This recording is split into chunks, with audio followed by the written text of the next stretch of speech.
Hey everyone, we are reading Exodus chapter 14. Now the Lord spoke to Moses, saying, Tell the sons of Israel to turn back and camp before Pi-hahiroth, between Migdal and the sea. You shall camp in front of Baal-zephon, opposite by the sea. For Pharaoh will say of the sons of Israel, They are wandering aimlessly in the land. The wilderness has shut them in. Thus I will harden Pharaoh's heart, and he will chase after them, and I will be honored through Pharaoh and all his army. The Egyptians will know that I am the Lord. And they did so. When the king of Egypt was told that the people had fled, Pharaoh and his servants had a change of heart toward the people, and they said, What is this we have done, that we have let Israel go from serving us? So he made his chariot ready and took his people with him. He took 600 select chariots and all the other chariots of Egypt with officers over all of them.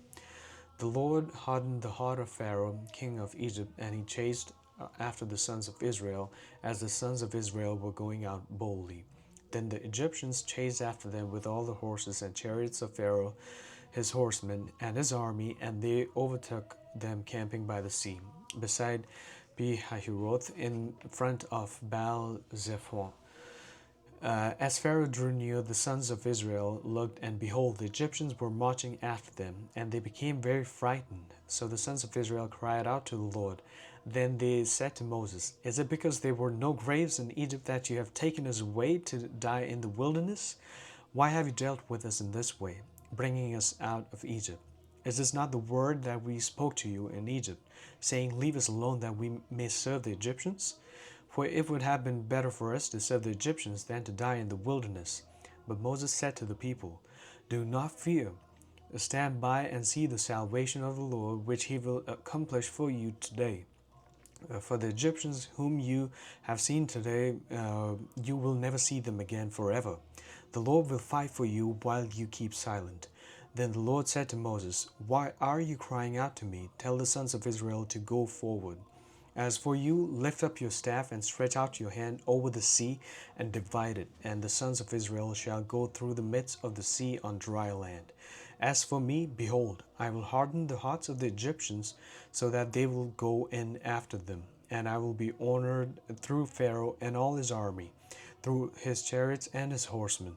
Then the Egyptians will know that I am the Lord, when I am honored through Pharaoh, through his chariots and his horsemen. The angel of God, who had been going before the camp of Israel, moved and went behind them, and the pillar of cloud moved from before them and stood behind them. So he came between the camp of Egypt and the camp of Israel, and there was cloud along with the darkness. Yet it gave light at night. Thus the one did not come near the other all night. Then Moses stretched out his hand over the sea, and the Lord swept the sea back by a strong east wind all night and turned the sea into dry land. So the waters were divided. The sons of Israel went through the midst of the sea on the dry land, and the waters were like a wall to them on their right hand and on their left. Then the Egyptians took up the pursuit, and all the Pharaoh's horses, his chariots and his horsemen, went in after them into the midst of the sea. At the morning watch, the Lord looked down on the army of the Egyptians through the pillar of fire and cloud, and brought the army of the Egyptians into confusion. He caused their chariot wheels to swerve, and he made them drive with difficulty. So the Egyptians said, Let us flee from Israel, for the Lord is fighting for them against the Egyptians. Then the Lord said to Moses, Stretch out your hand over the sea, so that waters may come back over the Egyptians, over their chariots and their horsemen.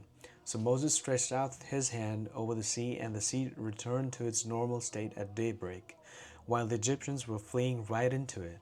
Then the Lord overthrew the Egyptians in the midst of the sea.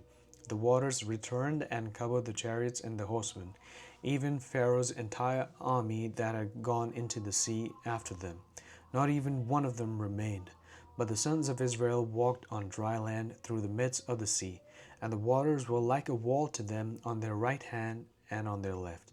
Thus the Lord saved Israel that day from the hand of the Egyptians, and Israel saw the Egyptians dead on the seashore.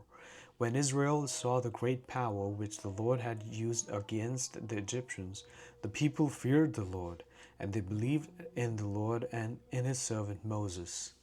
Thanks for joining. See you tomorrow.